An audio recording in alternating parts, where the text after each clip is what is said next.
Now, for any good conspiracy theory to to last, it has to have a really nefarious player and a world-changing scenario. End of the world. End of the world is better. Okay, when it comes to conspiracy, you need a really good bad actor and you need a really dire consequences. You know what is okay? And this one has both of them. Okay, the Mandela Effect, global gaslighting, it has both. It has the most nefarious, diabolical player ever.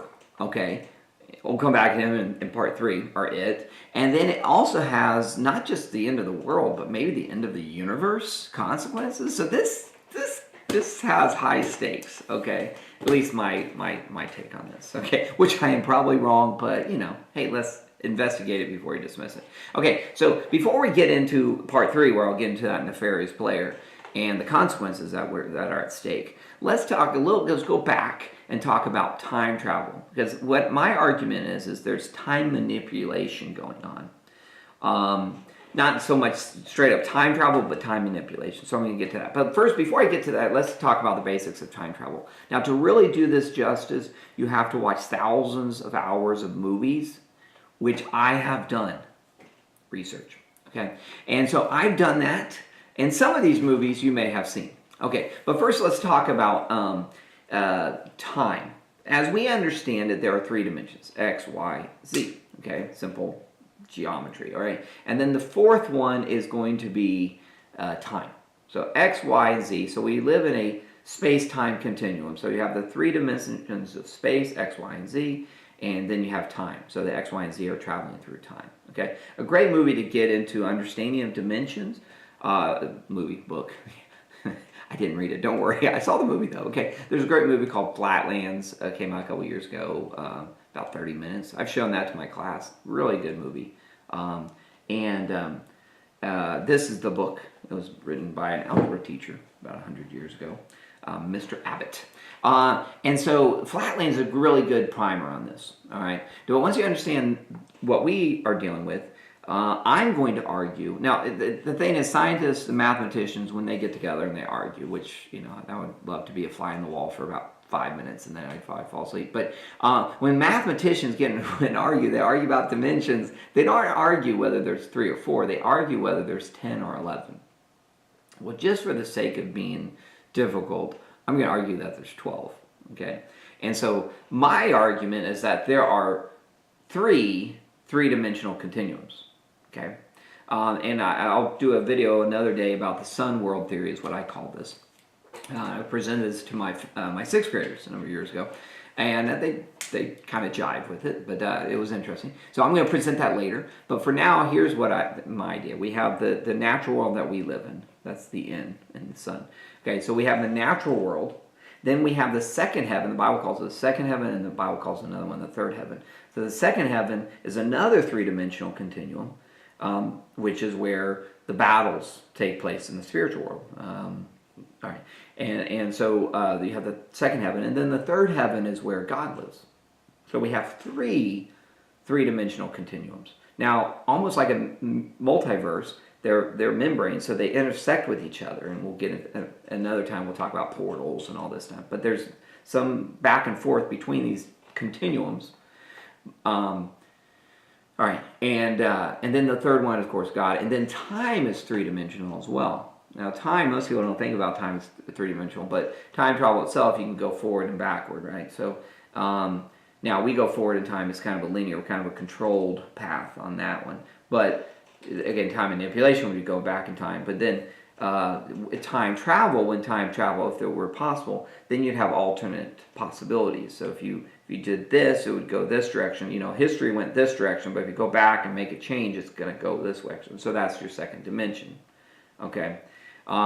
Anyway, but time is, I'm not going to get into that more now. I have to go look at my notes, but time can be 3-dimensional as well. Okay. So I'm going to argue there's 12 dimensions. Now, we don't have access to all of them. We're limited. Actually, God, I think, did that in the Garden of Eden when he blocked it off with the cherubim.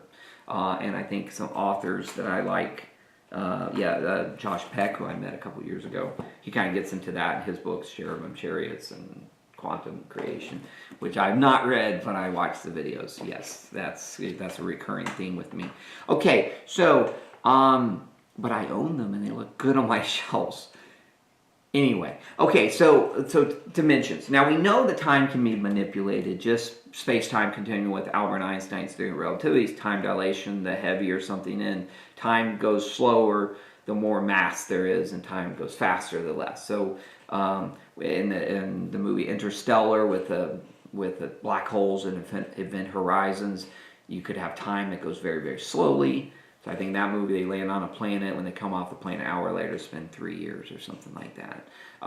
So you have this dilation of time. So time can be, time is relative, their relativity. And so you have this. So there is this manipulation of time. And we see that even with GPS satellites. The Earth goes a little bit slower than the GPS satellites, which are thousands of miles out in space. Okay, so they're out here, and their clocks run a little bit faster than we on Earth, so we have to take that into account.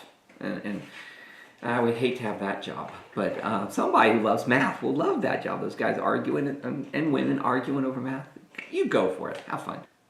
A causal loop. A causal loop is an idea in time travel where a future event is somehow the cause of a past event, and then that past event causes a future event. So you have this causal loop, is what they call it, a causal loop. Now, an example of that in movies would be, I thought that was, anyway, okay, in Game of Thrones. In the Game of Thrones, one word, Hodor. Okay, for those who have seen it, Hold the Door. Hodor is an example of a causal loop. There's a lot of causal loops in movies. Not going to get into all that. Meet the Robinsons, there's some causal loops. Love this movie. This is a great movie, by the way.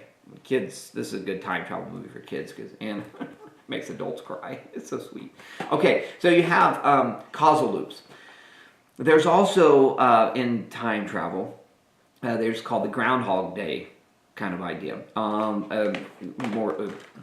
The Edge of Tomorrow, Live, Die, Repeat. This is a great movie. Kind of a variation on that where one person repeats a day repeatedly. But here's the trick when they say in this movie, if you know the future, you can't lose. So again, I think there's something going on. I'm going to get more to that in part 3. But there's something going on with time. All right?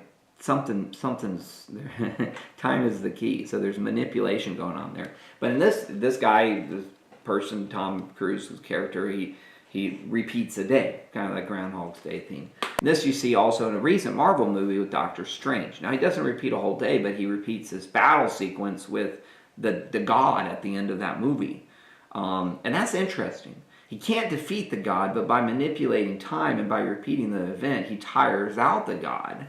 Lowercase g, and that god eventually makes a deal with Doctor Strange. So that was interesting. How okay, I'm going to see if that plays into the next Avengers movie. Some people suggest that the next Avengers movie, Iron Man, there's going to be some kind of causal loop with the future Iron Man and the past Iron Man, and so there's this causal loop that will then undo the snap. Okay, so you have these kind of causal loops. You have these day repeating.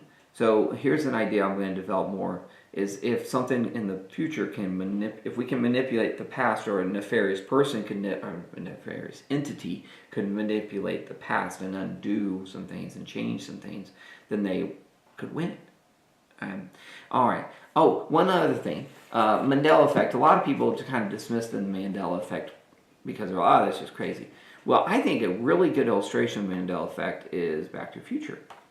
In Back to the Future, Marty McFly takes a picture with him when he gets into the DeLorean and travels back 30 years into the past. He has a picture with him, okay? And the picture of him and his older brother and his older sister. And as the movie goes on, he inadvertently causes his parents not to meet. He changes the past, which then when he looks at his picture, his older brother starts to disappear. And then, as he goes on, his sister disappears. And then, toward the end of the movie, he starts to disappear. And I think that's a great example of the Mandela Effect. If we in the present, now we're noticing things change. Okay, and we're like, wait, look, no, it's Chick-fil-A with a C, not no K, and Berenstain Bears, or these verses in the Bible, which we're going to come to. There's changes. We're noticing this now. But if we were able to take with us a photo and go back in time, we would see it happen. You know, as we're changing things, we'd start seeing the effects. But that photo in that movie is a good example of this Mandela effect, what I believe is going on here. So things are being manipulated in the past, we're seeing in the present. Another idea I want to kind of get into, where do memories reside? All right, I was talking to my kids, my sixth graders, you know, where do memories reside? Where do ideas, and in Plato he gets into those in the world of forms, where does the perfect exist? We long for it, C.S. Lewis argues this as well, we long for utopia, we long for paradise, and that kind of hints at that it's there, that it was there. We've lost it. Paradise lost, kind of this. Okay, but we wouldn't yearn for something that didn't exist. Where do memories reside? Where does math reside? And we tap into math, but where does the concept of 2 + 2? Where does that reside?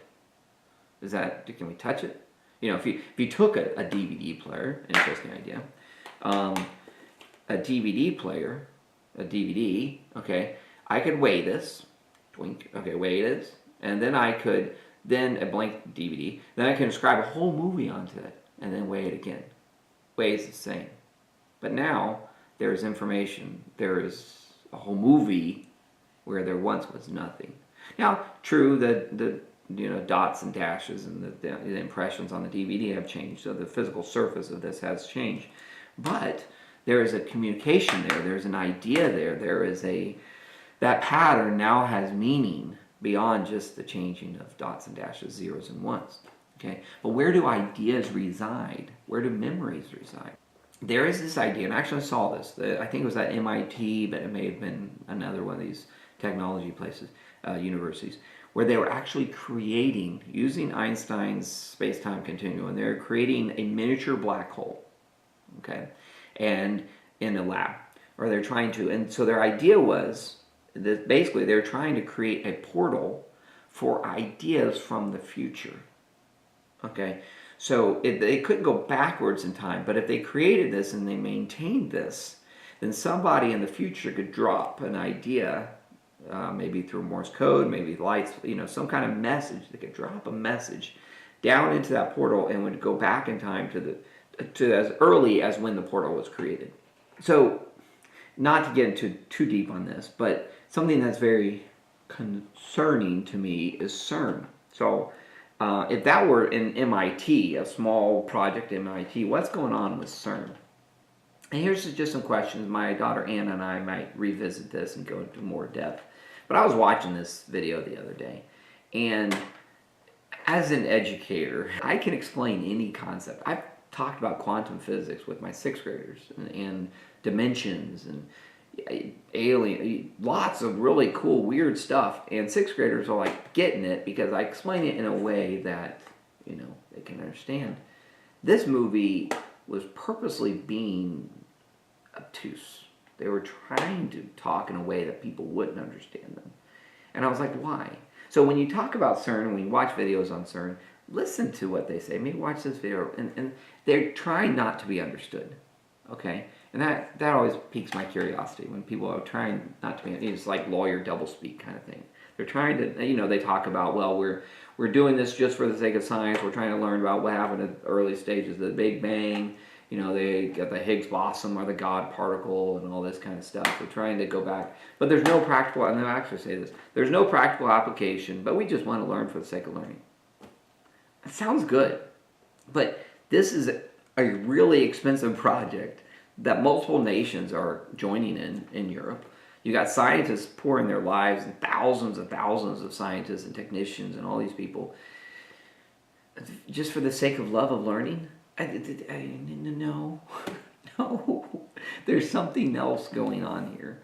So CERN, that place is huge. Okay, that's the biggest machine ever built, and it begs the question of what exactly are they doing there?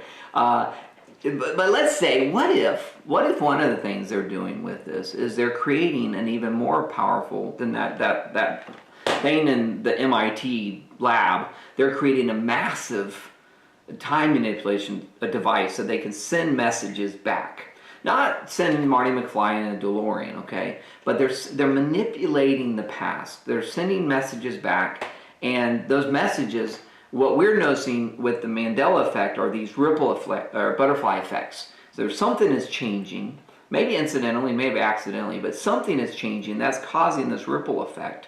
And we're noticing with things like Chick-fil-A with a C and without, with that K and without a K, or Berenstain, or quotes from movies like, Luke, I am your father. That's in there. I lived this movie, man. I had nightmares about this movie when I first saw it. It was, no, it said, Luke, I am your father. All right? Except we're not Arnold Schwarzenegger. But that was in there. Now it's not. Now it's, no, I am your father. You know, but, okay, but what if those manipulations are what we're noticing with the Mandela effect? But their manipulations are butterfly effect, but they're not enough to change timelines. We're not changing timelines. We're still here, but when things are manipulated, there's this causal effect, and we're noticing that. Now this begs the next question, and that we're going to get into, is what exactly are they doing? Who is doing it? And most importantly, why?